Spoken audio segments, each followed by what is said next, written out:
Good morning, GCA. We hope you have a great Friday. Here's a few announcements. Congratulations, Sydney Mitchell, on winning the SGA free lunch.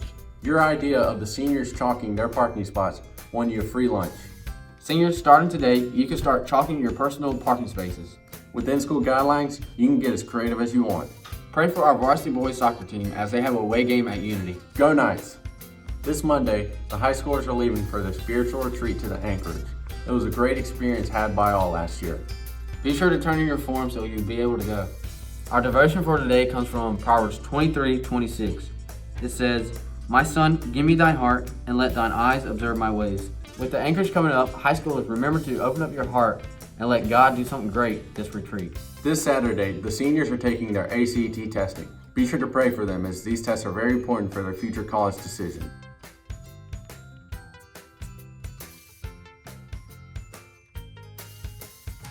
This will be my 6th year at this point, but I've also served 2 other years, so 8 years total. One is just the focus on God, but most Christian schools do that, but I feel like here, because of the environment, it's even more so. And then the strong academics. I mean, my kids go here. I want my kids to have strong academics. So it's just an all-encompassing sports, academics. The culture here is definitely unique for Christian schools. I would probably say I have 2 favorite memories, and both of them have to do with, one would be sports, definitely. That would be beating Raleigh a couple years ago in the playoffs. That was definitely a highlight of it. But one would be just, it's kind of a couple times together, but times where someone comes to me and talks about how that something I've said has influenced them into being a teacher or helping others or something like that. That really is a highlight of my time here. If you're going to experience GCA to the full extent, yes, enjoy the time in classes, yes, participate, SGA, NHS, but for me, I am a coach, I'd say you have to play sports. I mean, that's one that if you're really going to, because it's different when you're on the team than when you're in the stands. It's very different. Being at away games, enjoying that side of things, it's the bus rides, the whole encompassing of the athletics. It doesn't matter what sport, it's just get involved with sports.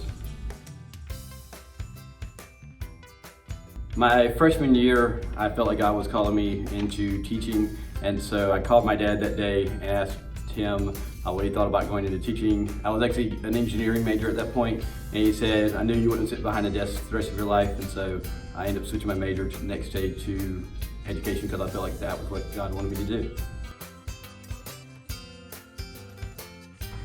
English is kind of, why I teach English is kind of funny. I was a history ed major, that's my first field, I love history. But when I was trying to figure out what God wanted me to do for a second field, I actually didn't know for most of my freshman year. And then I had friends that were taking English down in Pensacola and they didn't know how to do grammar. And so I'd meet them on Sunday afternoons and help them in grammar. And then I thought about it, I was like, I could actually do this. This would be something that I could enjoy doing. And then over the course of my time at Pensacola, I really started to enjoy grammar, English. And then my senior year, my advisor told me that I'd probably teach English more than history. At that point, it felt like a disappointment, but now I see where God clearly was directing me toward teaching English, which is what I do today.